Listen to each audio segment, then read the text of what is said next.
Oke, gimana kabar Mbak Dita hari ini? Jujur aja keadaan aku sekarang nih kurang baik sih. Mbak Dita dari mana nih sebelum dari sini? Aku tadi dari kantor selesai kerja langsung ke sini sih. Dari kantor naik apa ke sininya? Aku dari kantor tadi naik ojek online, Bu. Oh gitu, kalau boleh tahu letak kantornya di mana?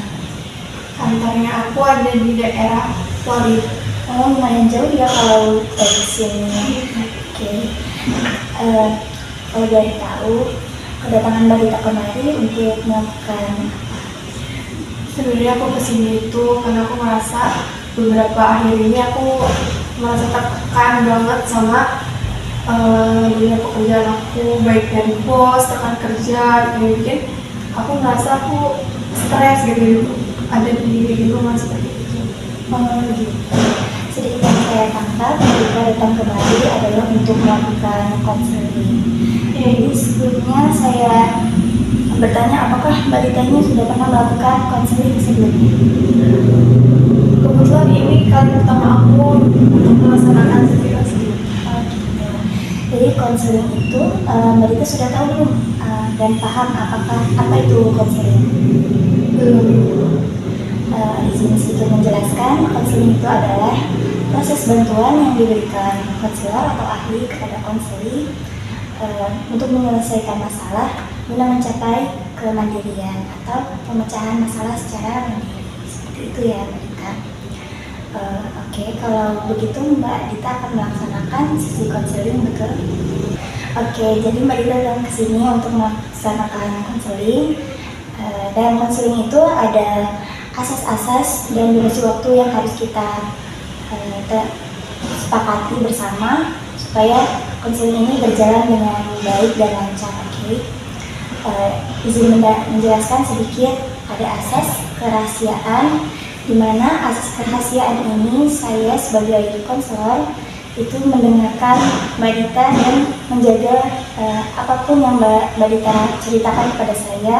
Kemudian ada asas keterbukaan, Mbak Dita juga harus terbuka dan saya juga terbuka kepada Mbak Dita, terbuka untuk mendengarkan dan menanggapi apabila nanti diperlukan. Kemudian ada asas kesukarelaan, di mana Mbak Dita datang kemari atas dasar sukarela dan tidak dipaksa. Hari ini datang ke sini atas kemauan sendiri atau diminta sama orang lain. Aku datang ke sini karena ingin aku sendiri. Oke, kalau itu ya, karena memang harus dari sukarela datang kemari. Kemudian ada asas kenormatifan, ada norma-norma yang tetap kita jalankan supaya berjalan dengan baik. Seperti itu ya Mbak Dita. Dan waktu konseling ini mungkin akan berjalan sekitar 20 sampai 30 menit. Apakah disepakati? Ya, saya sepakati. Oke, baik. Jadi saya mendengar Mbak Dita ini sedikit tertekan dengan pekerjaan di kantor, mungkin itu dari atasan atau rekan kerja. Mungkin Mbak Dita boleh menjelaskan bagaimana sih tertekannya itu, atau boleh diceritakan secara detail. Jadi aku tuh kerja kan di kantor, tapi di dunia kerja aku ini aku selalu dapat pressure dari bos, dari atasan gitu, dengan dikasih tugasnya itu banyak, tapi tidak dijelaskan dijelaskan dengan jelas gitu loh untuk aku kerjain tugasnya ini. Jadi aku benar-benar harus mandiri mengerjakan tugasnya. Dan di saat aku menyelesaikan tugas itu, tapi tugas aku tuh ada kesalahan, itu aku benar-benar yang dimarah-marahin di depan teman-teman kerja, terus aku juga dibentak-bentak gitu kan. Itu buat aku kayak tertekan gitu, dan di rekan kerja aku juga tidak ada yang support gitu loh Bu. Di saat aku tertekan, justru mereka sibuk dengan dunia mereka masing-masing. Jadi yang saya tahu Mbak Dita ini tertekan karena teman-temannya yang kurang support dan pekerjaan yang mungkin terlalu berat bagi Mbak Dita.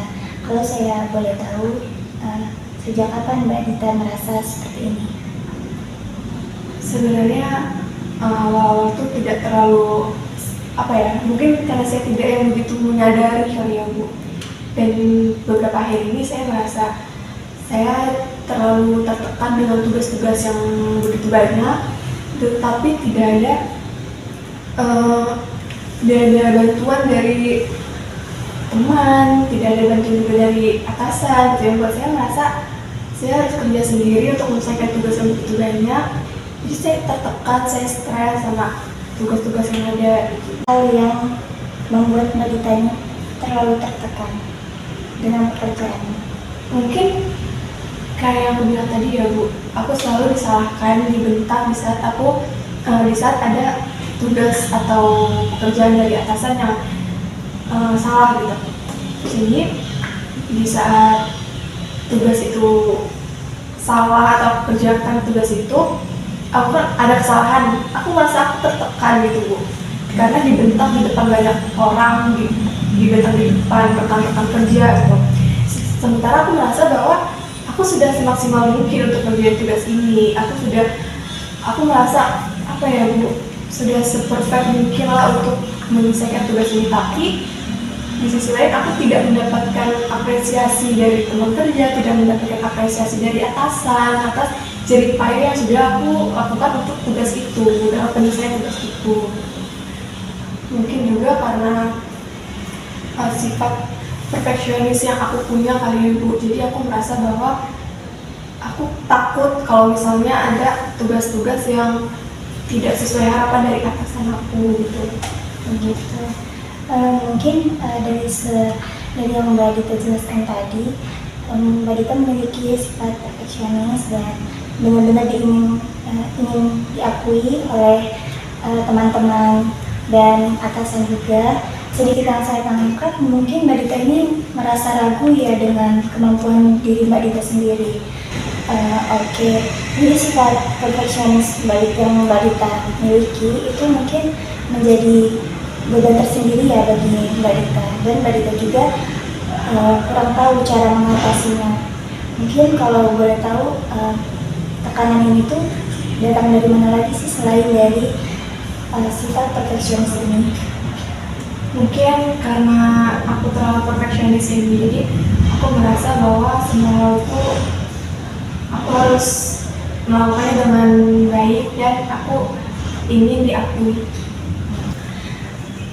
Oh gitu, jadi dari sifat perfeksionis yang Mbak Dita miliki ini mungkin menjadi beban tersendiri ya bagi Mbak Dita, dan Mbak Dita juga kurang paham cara mengatasinya.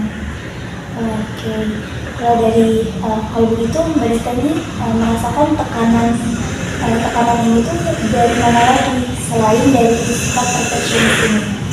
Mungkin karena saya merasa segala hal itu harus berjalan secara sempurna, dan saya juga takut dianggap sebagai orang yang tidak kompeten gitu kan Ibu, dan saya juga ingin diakui.